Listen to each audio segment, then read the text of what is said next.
Video को आगे देखने से पहले चैनल को सब्सक्राइब करें।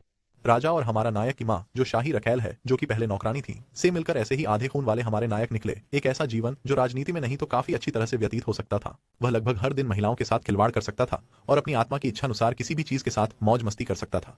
उसके अंदर सम्राट का खून बहता था और उसे आरामदायक परिस्थितियों की गारंटी दी जाती थी। वह शिकार करने के लिए अनंत यात्राओं का सपना देखता था, लेकिन हर समय वह अपने बिस्तर पर लेटा रहता था, आवाजें निकालता था और अपनी माँ को खुश करता था। वह खुश और बेफिक्र लग रहा था, लेकिन फिर भी वह थोड़ी उदास थी, क्योंकि अगर ऐसा होता तो उसके पास उसे इन सब से बचाने की शक्ति होती। यह बहुत बेहतर होता। हमारे नायक ने ताकत के ये शब्द सुने और सोचा, क्योंकि ताकत किसी को नुकसान नहीं पहुंचा सकती। हालांकि उसके लिए यह उसके लिए सामान्य बात थी। सिंहासन पर अधिकार न होना कमजोरी है, किसी को आपकी जरूरत नहीं है। अगर आप कमजोर आदमी हैं तो कोई भी आपके लिए खड़ा नहीं होगा, कोई भी आपसे छुटकारा पाने का रास्ता नहीं खोजेगा। हालांकि उसका मानना था कि वह चिंता करने लायक नहीं था, क्योंकि उसकी नई मां के बेटे ने बहुत सारे योद्धा जीवन जिए हैं। 3 महीने बाद जब हमारा हीरो सो रहा था और उसकी मां उसे फिर से जगा रही थी, उसने देखा कि उसके बालों का रंग अविश्वसनीय रूप से सुंदर था। तब तक नौकरानियों में से एक ने कहा कि महिला की गाड़ी पहले ही आ चुकी थी, तो उसने अपने बेटे के माथे पर अलविदा चूमा और उससे कहा कि उसे याद मत करो, क्योंकि वह जल्द ही वापस आ जाएगी। जैसे ही वे सभी बाहर आए, हमारे हीरो ने खुशी मनाई, क्योंकि उसने बहुत अच्छा सपना देखा था और वह जाग गया था। उसे उम्मीद थी कि उसकी दाई अभी भी उसके पास नहीं दौड़ी होगी, क्योंकि उसके पास उसे 1 सेकंड भी शांति नहीं मिलती थी। चूंकि वह एक बच्चा था, इसलिए सभी ने बस उसकी देखभाल की, लेकिन जब वह अकेला था तो उसने कुछ जांचने का फैसला किया। यह इस पर था कि उसका भविष्य निर्भर था। उसे यह भी उम्मीद थी कि सम्राट के खून में किसी तरह की पैतृक शक्ति थी।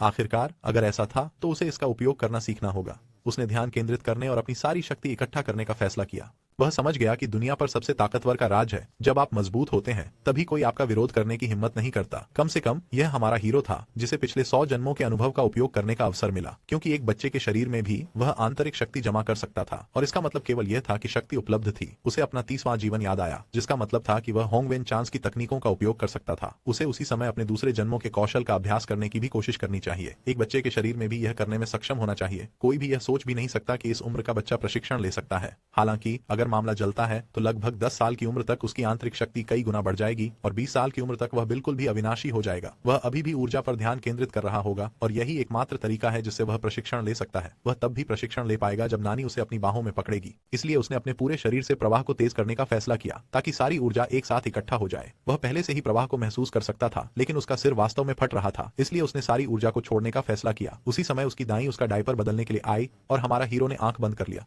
हमारा हीरो ने उम्मीद की कि वह बस उससे दूर चली जाएगी और उसे छूना बंद कर देगी।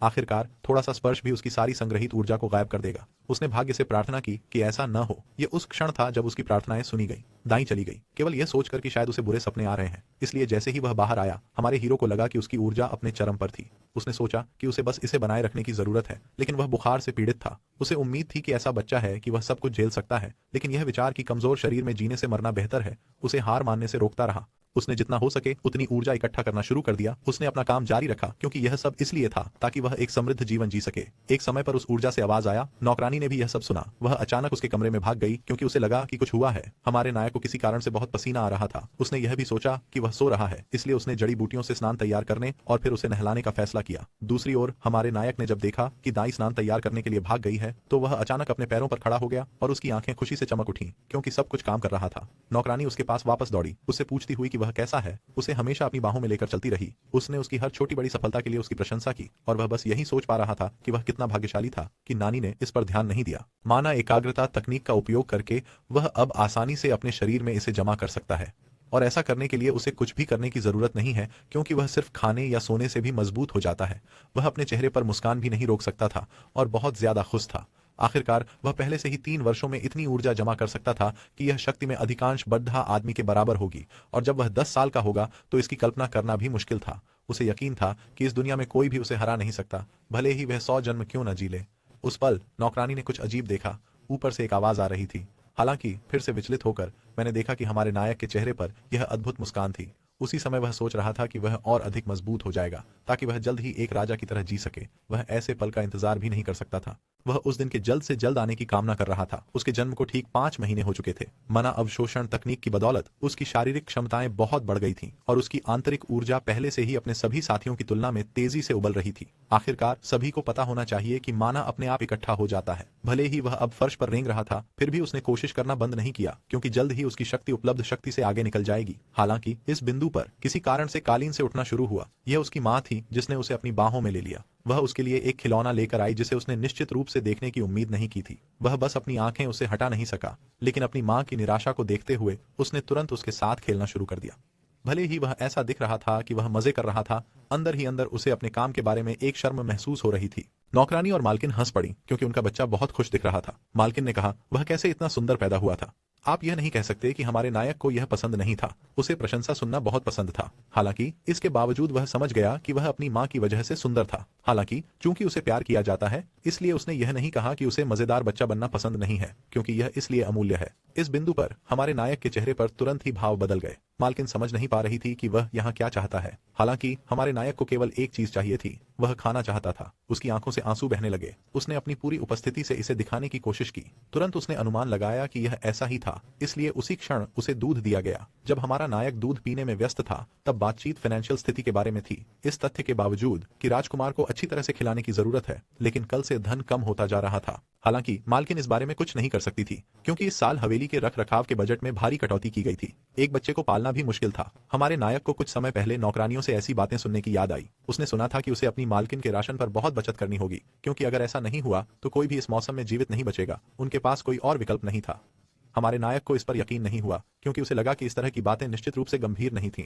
लेकिन मालकिन ने सकारात्मक रुख बनाए रखा। उसने कहा कि अगर वह मर भी जाती है तो कोई बात नहीं, क्योंकि दूसरे लोग बच जाएंगे। उन्होंने कुछ सुझाया नहीं, और हमारे नायक को चिंता हुई, क्योंकि क्या यह सब सच है? क्योंकि उसकी मां वाकई एक साधारण रखैल थी। उसके पास न तो कोई शक्ति थी, न ही कोई हैसियत। इस तथ्य को ध्यान में रखते हुए भी कि उसने एक राजकुमार को जन्म दिया था, वह एक राजकुमार भी नहीं था, और उसके पास न तो कोई शक्ति थी, न ही कोई हैसियत। कुछ तो करना ही था, नहीं तो राजकुमार के साथ कुछ बुरा जरूर हो जाता। हमारे नायक को इस पर यकीन नहीं हुआ, क्योंकि उसे लगा कि चूंकि वह एक राजकुमार है, इसलिए उसे बचपन में मरने नहीं दिया जाएगा। मालकिन ने कहा कि मुझे खुद राजा से मिलने की पेशकश नहीं दी गई, क्योंकि वे बहुत व्यस्त हैं। हमारे नायक को समझ में आने लगा कि अब उसे यह स्पष्ट हो गया है कि उसकी मां लगातार गाड़ी में कहां जा रही थी। वह राजा से मिलना चाहती थी, और ऐसा लगता है कि वह सफल नहीं हुई। लेकिन शासक चाहे कितना भी क्रूर क्यों न हो, अपने बच्चों की मां के साथ इस तरह का व्यवहार करना अस्वीकार्य है। वह अपनी मां के साथ ऐसा क्यों करता है?